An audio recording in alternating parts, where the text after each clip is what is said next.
My dear candidate, रोजगार की बात आपके साथ संडे को रहती है, कभी कभी मिस हो जाती है, बट आज कुछ इंपॉर्टेंट चीज़ों के साथ आपके साथ शेयर करेंगे। माय डियर कैंडिडेट, मैं लगातार कुछ चीज़ों को ऑब्जर्व कर रहा हूँ कि बहुत सारे ऐसे कैंडिडेट हैं, जब उनसे कहा जाता है कि अपने बारे में बताओ, तो वो अपने बारे में बताने की जगह जॉब के लिए आया हूँ ये बताने लगते हैं। मुझे ऐसा लगता है कि आप पहले अपने बारे में बताएं, ये भी बहुत डिज़ाइंड होता है। आप जो अपनी प्रोफाइल लिखते हैं, बोलते हैं, वो आपने जो किया है केवल वो नहीं बोलना है। बड़ी अजीब सी बात आपको लगेगी। जो आपने किया वही आप बोलेंगे, जो आप जानते हैं वो आप बताएंगे, उसको आप बताते चले जाते हैं और वो इंटरव्यूअर सुन भी लेता है आपकी, और आपको लगता है अगर आपकी बात सुन ली है मतलब इम्प्रेशन तो हो ही गया है। ये और बड़ी दूसरी गलती होती है। माय डियर कैंडिडेट, मैं आपको एक सीधी बात बताना चाहूँगा। आज कोई भी कंपनी जिस तरीके की रिक्वायरमेंट उसके पास में है, अगर उससे मिलता जुलता कुछ नहीं है तो वो उसके लिए कूड़ा है, बेकार है। आप अगर अपनी बात एक्सप्लेन करते हैं, अपने बारे में बताते हैं, उससे केवल काम चलने वाला नहीं है।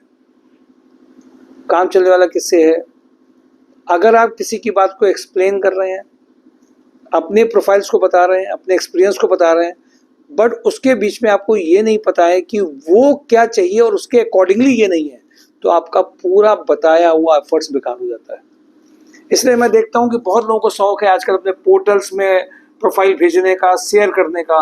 अभी एक बड़ा अजीब एक्सपीरियंस हुआ। एक कैंडिडेट ने अपनी प्रोफाइल को मैंने भेजा तो कुछ दूसरी प्रोफाइल को भेजा, वहाँ उसका पहले से दूसरा पड़ा हुआ था, कंट्राडिक्ट कर गया और ज्वाइनिंग चली गई।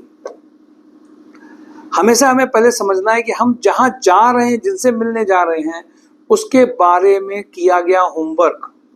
Homework in what sense? Homework in sense of कि उनकी एक्सपेक्टेशन क्या है और हमारी प्रोफाइल में उसको हम कैसे जस्टिफाई करेंगे।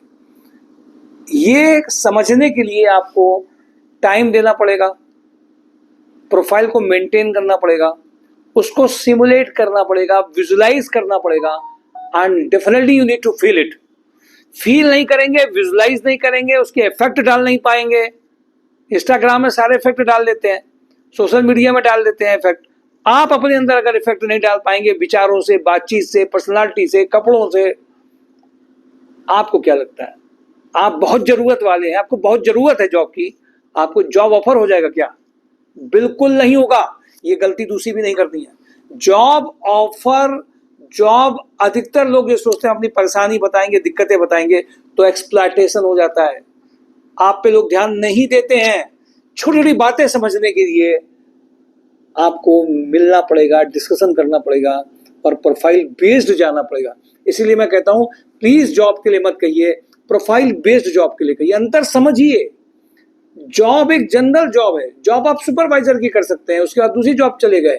आप प्रोफाइल बेस्ड जॉब जिसमें ग्रोथ है, स्कोप है, कंपनीज के पास रिक्वायरमेंट ज्यादा है, वो प्रोफाइल बेस्ड जॉब कौन कौन सी हैं और कौन कौन सी ऐसी प्रोफाइल है, क्या मैंने जो पहले किया है या जो मेरी पढ़ाई है या जो मेरा कोर्स है, क्या उस प्रोफाइल बेस्ड जॉब से कुछ भी मिलता जुलता है।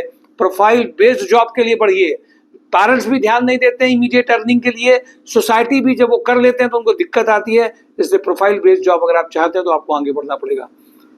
माय डियर कैंडिडेट, आज की रोजगार की बात को समझ लीजिए आप इतनी बार शब्दों में। अगर समझ में सबको आ जाए तो आगे बढ़ जाइए। Thank you for today for रोजगार की बात।